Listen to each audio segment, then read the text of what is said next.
what is your name? Nitya. Muskan, what is your roll number? 20. And what is your roll number? 23. Okay, Muskan.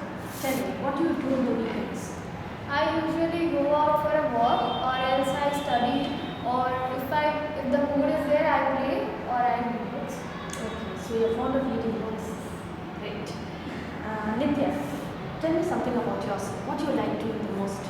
My hobby, I like painting. I like drawing my surroundings. I like painting beautiful pictures. Okay, do you learn how to draw and paint? Yeah. Okay, is there a teacher who comes to Yes. teach you? That's good. Now let us move on to the task. Muskan, first of all, you're going to speak on your topic. And after you're finished, Nitya is going to ask you a question. And after that, I'm going to ask you a few questions. So are you ready? Yes. Please. I'm going to speak on the topic of books and how they influence me. Books are something that are very important to me. They are as primal to me as air, water, or anything that makes me live. So books are those things which help me open up and imagine. They give me a sense of imagination, sense of feeling, sense of happiness. They give me everything basically. They are things which I love the most, apart from obviously my parents and all those things. Whenever I feel like I've got nothing to do, I go sit in a corner and read my books. And reading them, it opens me up. I imagine things and I live things.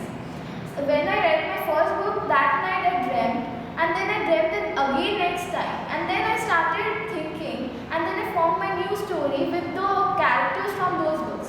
It happened again with the same next book, whichever I read. Again I started thinking, and again I dreamt, and again I made a new story. This way, when I read all the books which I have by now, and then I combined all the characters and made a new story, a completely new story which was my own, but the characters were those of the books and the authors. So it became a new world for me, a new world which I started living and which I enjoyed.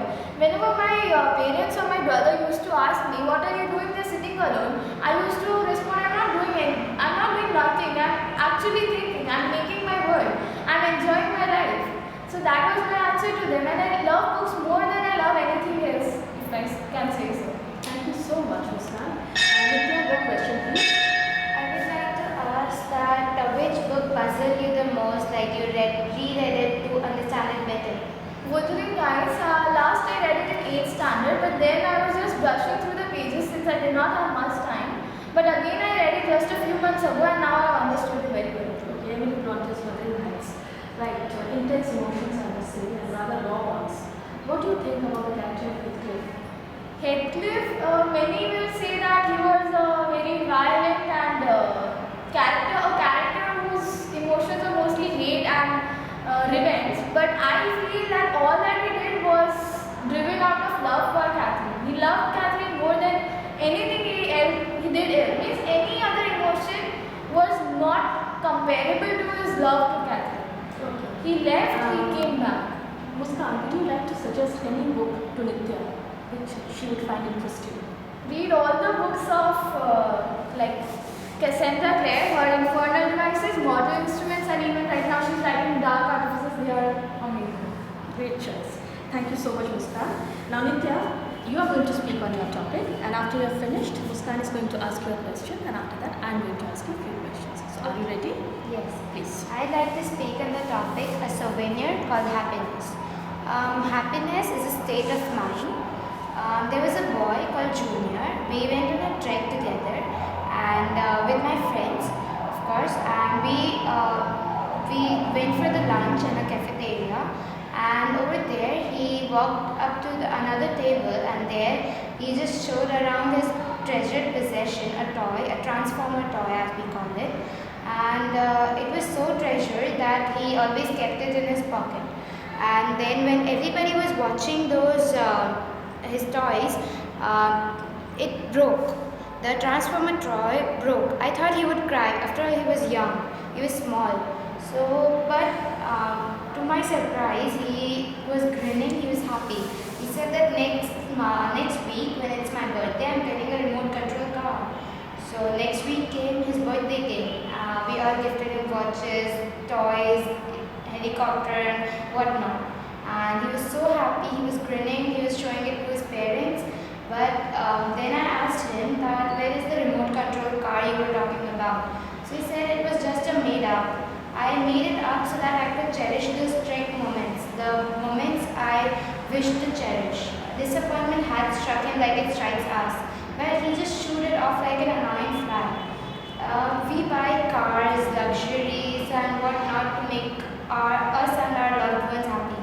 But that's not what actually happiness is. It's being content, it's being pleased with what we already have. Thank you so much, Ricky. Muskan, your question, please.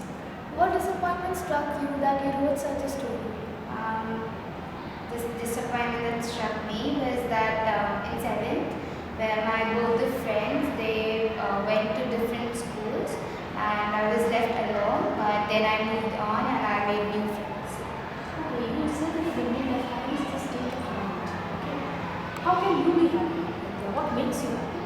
What makes me happy is being in solitude, being happy when I'm alone, and being content with myself. I don't need anyone else to make me happy with luxuries. Okay. You talked about missing your friends and then trying to cope up with it. So how can you cope up with any kind of disappointment that comes in your life? Any kind of disappointment, I cope up with them by looking forward. It gives me courage that I don't look back to the sorrowful past. I look forward to what I'll do. I look forward to the future of mine. Thank you so much. Now let us move on to the next task. I have got a card which is information about your problem. Now both of you are going to read this information and then discuss aloud as to how you are going to solve this problem. You have 2 minutes for that. And please read it aloud. One of your friends becomes nervous when she's asked to speak from the school stage. She has to give a presentation on the stage in order to qualify for the post of the school captain. She's very anxious. Discuss with your partner how you can help her gain confidence. Well, I think that she's going to speak in front of everyone. The people are not going to mock or laugh at her.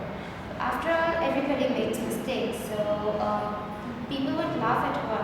Rather, she should have the courage to speak because she's opting for being a captain, and she has the courage actually. She just has to seek it. I agree with what Nitya says, and what I would like to add that everyone who's sitting in front of you is a friend of yours, is someone who can make mistakes just like you can. So there's no need to feel afraid that they are going to mock you. If you need practice, you can go and practice in front of a mirror or in front of your parents, or you can even take the help of your teachers. Okay, Muskan said a thing about practicing in front of the mirror. Do you think that is going to help your friend? Of course, it's going to help because if you see how your confidence level is in the mirror, so you can it doubles up your confidence actually. Okay. In fact, Nitya said about friends not mocking at you. And you also said about teachers being helpful to students. So how do you think a teacher can help a student? Teachers can help the students by making them speak in their class. They can ask them questions and they can ask them to answer those. Because in a class there are 40 students.